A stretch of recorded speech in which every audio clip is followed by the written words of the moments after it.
একটা বিষয় কি জানেন, ইতালির যে কোনো প্রান্তে আপনি যাবেন, সব জায়গাতে দেখবেন বেশিরভাগ ক্ষেত্রেই এরকম দেখা যায়।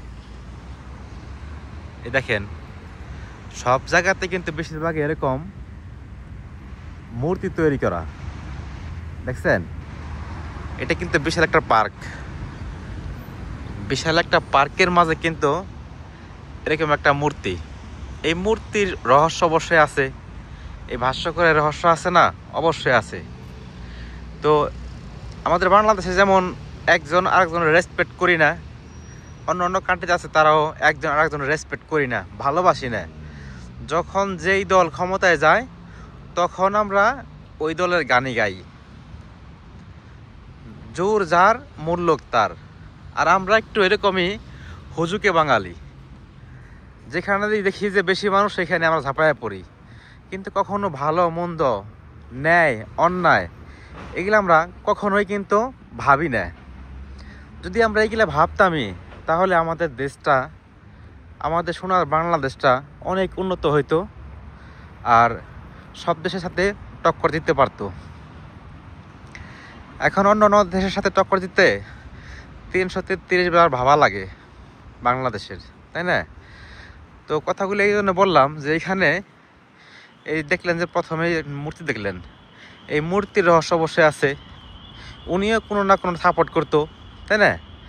কোনো না কোনো দলের সাপোর্ট করতো, কিন্তু দেশপ্রেমী ছিল। দেশপ্রেমী ছিল না, দেশপ্রেমী ছিল বিধায়ী উনার মূর্তিটারে এইখানে রেখে দিচ্ছে স্মৃতি কইরা। আমি দেখাইতে ভুলে গেলাম, ওনার যে পায়ের নিচে, মূর্তির পায়ের নিচে ওইখানে পুরো ডিটেলস ওনার লেখা আছে, সব কিছু লেখা আছে, যে উনি কত সালে জন্মগ্রহণ করছে, তারপর ওনার পেশা কী ছিল, উনি দেশের জন্য কি করছে, কত সালে মারা গেছে, কি কারণে মারা গেছে, সব কিছু ডিটেলস ওনার ওইখানে আছে, মানে ওনার ওইখানে সবই লেখা আছে। তো এখানে কিন্তু দল চেঞ্জ হইলে, এই দেশে ইতালিতে ইউরোপে দল চেঞ্জ হইলে কিন্তু এরকম ভাঙাচোরা হয় না।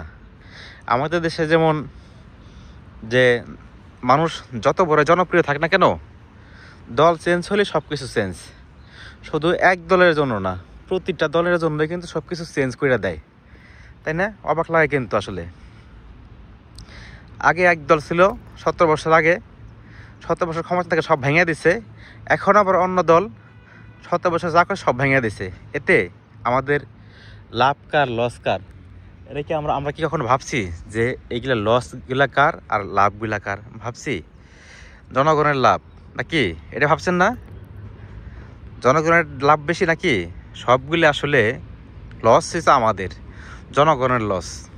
এগুলা তো আর ওরা করে নাই, ওদের বাবার টাকায় করা নাই, ওদের জামার টাকায় করা নাই, সবগুলা করছে আমাদের টাকায়, জনগণের টাকায়।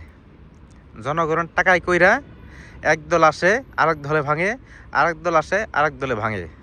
এই হয়েছে আমাদের বাংলাদেশের অবস্থা। কিন্তু কোনো দলের টিকা থাকে না, আর থাকবেও না ভবিষ্যতে, কারণ সবাই, আমাদের দেশটা হচ্ছে প্যাট নীতির দেশ, আমরা প্যাট নীতি করি, এই জন্য আমাদের দেশটা এরকম। আর কোনো দল স্থিরভাবে থাকে না, যতদিনই থাকে ততদিন জোরপূর্বক জোরভাবে থাকে।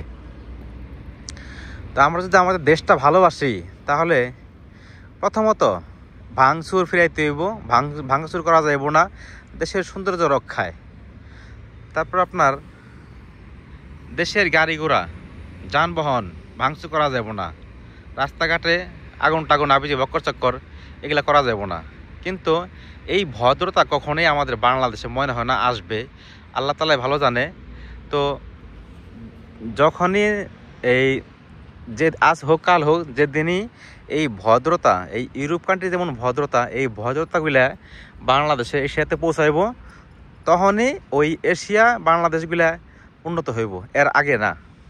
এর আগে কখনোই উন্নত হবে না। উন্নত হবে না এই কারণেই, একদল আসবে ভাঙবে, আরেক দল আসবে গড়বে, আরেক দল আসবে ভাঙবে। ভাঙা করার খেলায় মাঝখানে বাংলাদেশের লস, আমাদের জনগণের পাছায় বাস। কিন্তু আমরা জনগণ তো বুঝি না। অবশ্যই ভালো থাকবেন, আর ভিডিওটা ভালো লাগলে শেয়ার করবেন। কথাগুলো এই জন্য বললাম এই কারণেই, কারণ অন্য অন্য দেশের উন্নত দেখে আমাদের প্রবাসীর মনে আফসোস লাগে যে অন্য অন্য দেশগুলো এই সুন্দর উন্নত, কিন্তু আমাদের বাংলাদেশের কী অবস্থা। এই জন্যই এই কথাগুলো বললাম। অবশ্যই ভালো থাকবেন, আর সবাই সবার জন্য দোয়া করবেন, বাংলাদেশের জন্য দোয়া করবেন। আল্লাহ হাফেজ। আজ এ পর্যন্তই, দেখা হবে অন্য কোনো ভিডিও নিয়ে।